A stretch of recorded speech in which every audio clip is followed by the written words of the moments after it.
The grandfather of my elder sister's husband was named Song Dao. He was a county scholar. Song Dao once fell gravely ill. One day he suddenly heard the curtain stir and saw an official standing before him, clad in formal robes of an earlier age.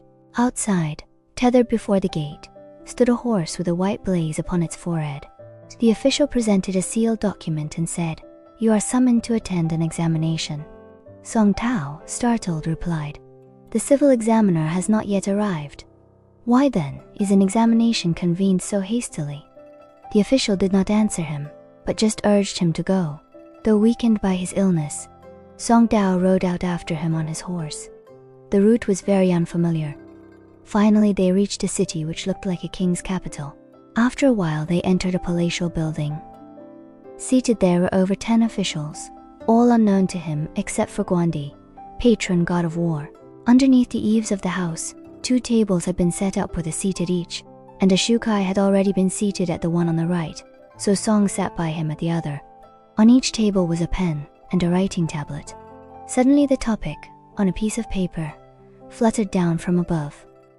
Upon looking at it, they found 8 words: 1 man, 2 men, intentionally or unintentionally.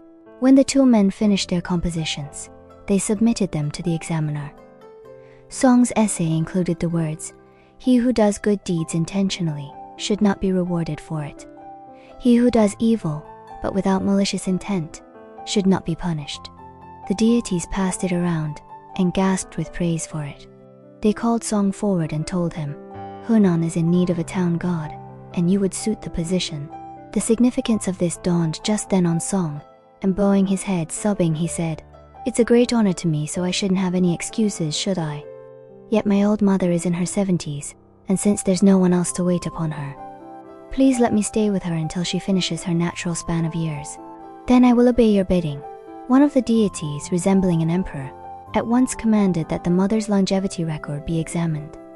An official with a long beard held a volume and leafed through it, then stated, "She has 9 years of life left in the mortal world." When all of the deities hesitated about what should be done, Guandi replied, "Why not just let Scholar Zhang take the seal and hold the position for 9 years then? Later on, Song can take his place once he's ready." Guandi told Song, "You ought to attend to your appointment at once. But for now, due to the benevolence and filial piety in your heart, we'll grant you a leave of absence for 9 years. When that period is through, we'll summon you again." He also gave some words of encouragement to Zhang. The 2 scholars kowtowed and left together. Shukai Zhang took hold of Song's hand, accompanied him to the outskirts of the city, and introduced himself as Zhang from Changshan. He offered a poem as a parting gift, and though Song subsequently forgot most of the words, part of it went, "When there's wine and flowers, spring is always here. Even without candle or lantern, the night itself is bright." Song then rode away, leaving his fellow behind. When he returned to his own neighborhood, it was as if he'd just awakened from a dream. In reality, he'd been dead for 3 days. His mother heard a groan from inside his coffin, helped him out, and after half a day had elapsed, he was finally able to speak. He inquired about Changshan, and found that there really was a Zhang there, who died the very day he had. After 9 years, his mother did indeed die. Once her funeral service had been concluded, he washed himself, went into his room, and quietly died.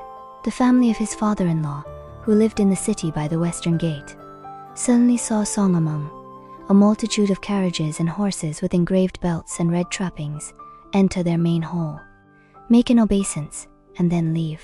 In their mutual surprise and bewilderment, they didn't realize that he had become a god. They hurried to his neighborhood for news about him and discovered that he had died. Song had recorded a brief autobiography, but regrettably, in the chaos that followed his death, it did not survive, and this is merely a summary of it.